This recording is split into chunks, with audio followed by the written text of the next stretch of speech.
Okay. Hey guys, it's an early morning for me. Classic. Got the baby.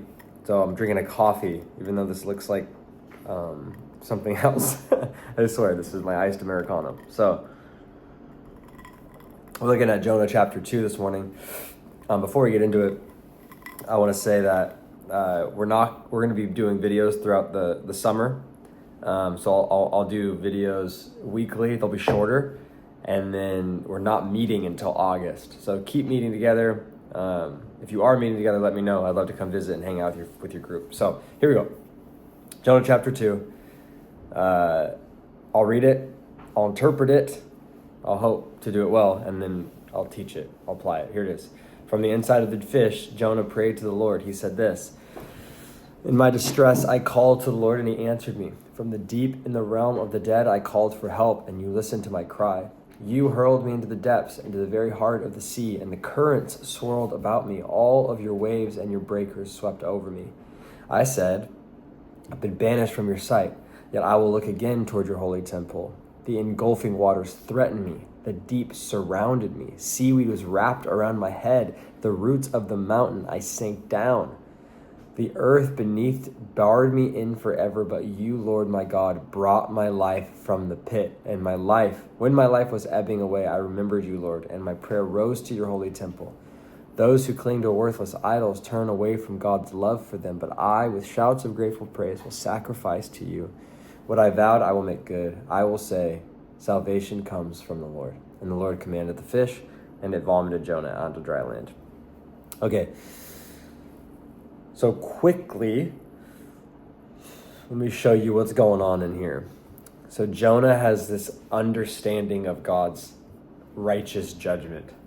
See, Jonah understands this. It's his fault that he got into this mess, right? He's saying, I am the one who heard God's voice and did the exact opposite, and now I am facing the consequences of doing the bad thing. But he says in verse 3, you hurled me into the depths, right? So is he blaming God, or is he recognizing that this is himself? I think what he's saying is this: it's actually a little bit of both. He recognizes in this moment that he is the one who did the crime, and God is the one who's saying, you need to do the time. Now, anytime we're reading the Bible, we need to understand what time period, and specifically what covenant promise are we under? Meaning, what is the last great promise from the Lord? And in this specific setting, we are post Moses and post David, which means we're kind of in this in-between season where we have not been introduced to Jesus. So the understanding of the person writing this is that God is this, and what Jonah wants, literally when he goes to Nineveh, is this God of wrath, right? And so he's looking at this whole situation going man, I'm just being completely judged for my sin. Now, we understand, because we have the New Testament, we are under the new covenant, following Jesus, under new rules and new guidelines. We understand where God's heart fully is now. And James chapter 2, verse 13 says it. Says, mercy triumphs over judgment. That is the new law and the new order that we are under now. And mercy triumphs over judgment under those who obey, under those who follow, under those who trust God, under those who repent of their sin. That's when mercy triumphs over judgment. And so what you see is Jonah at the very end recognizing, saying, and by the way, this is a really half-hearted repentant prayer. Nowhere once does he say, I have sinned against you. He's recognizing, I did something wrong, but he's not begging for forgiveness. He just says at the end, what I have vowed, I will make good, because salvation comes from the Lord. So he's recognizing, you're the king, and I'm going to make good on the promise that I said, which is to be your prophet. And then eventually, the Lord commands the fish, and it vomits Jonah onto dry land. And I love it too. It doesn't vomit Jonah on the other side of the Mediterranean Sea. It vomits him right back onto the land of Israel and says, you're going to Nineveh, bud. here's kind of the point of this, just this piece here, is mercy triumphs over judgment. And so I feel like there's a lot of us, a lot of you, and I'm included in this, where it's like I fall short all the time, man. Like I am constantly making mistakes, being short with my wife, being filled with pride, like you get it. Like, I'm not going to sit here and just list all my sins, but I'll tell you, they are not few and far between. They are many. They are plentiful. And for me to remember that mercy triumphs over judgment. And there's consequences for my sin. I know that, right? Like the consequence being like broken relationships, hurt feelings, whatever it is. But for me to remember, like my relationship with God is right because of what Jesus has done. And so speaking of Jesus, it's ironic that Jesus, of all of the prophets, he mentions Jonah in his earthly ministry. It's in Matthew chapter 12, verse 38. I'll read it to you. It says, "Then some scribes and Pharisees and teachers of the law said to Jesus, 'Teacher, we want to see a sign from you.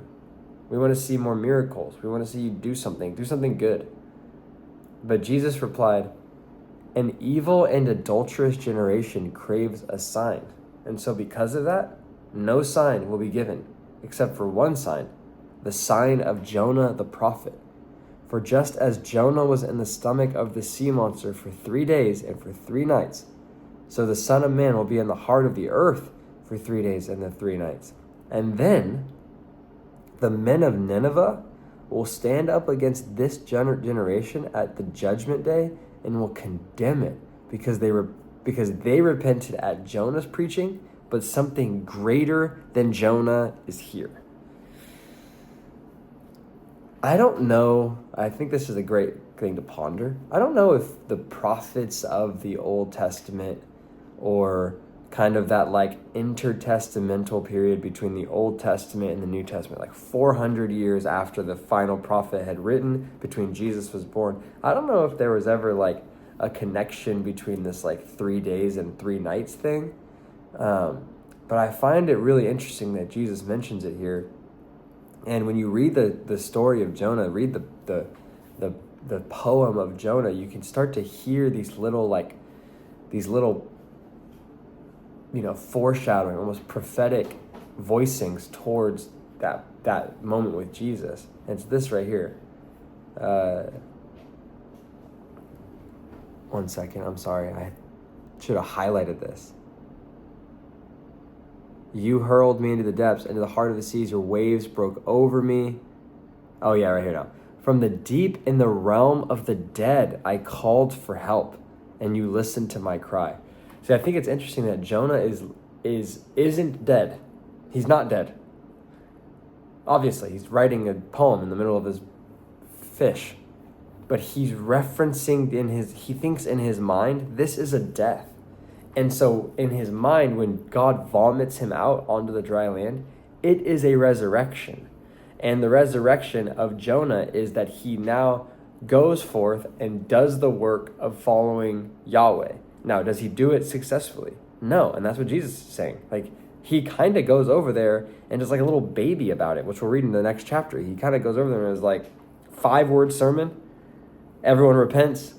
And then he goes and complains to God. That's the story of Jonah, basically, right? And so Jesus is the city of Nineveh, the worst city in the entire world and in the history of the world, repented at a terrible 5-word sermon. But I am something greater than Jonah, and you're not even repenting now. And so what I would say to that, kind of the application for that for us is, we have experienced the something greater, and that is Jesus. And so if we are struggling to repent of sin, if we're struggling to cast off these burdens in our life, I would really, really, really encourage you to sit and pray before the Lord and beg him that he would reveal and literally make you want to repent of certain sins. Because he is something greater than Jonah. And his mercy, like the mercy of God, will triumph over the judgment of God when sin has been repented of. Okay, that was a lot there. I want you guys to enjoy your groups. I'm going to give you some questions in the email. Love you. See ya.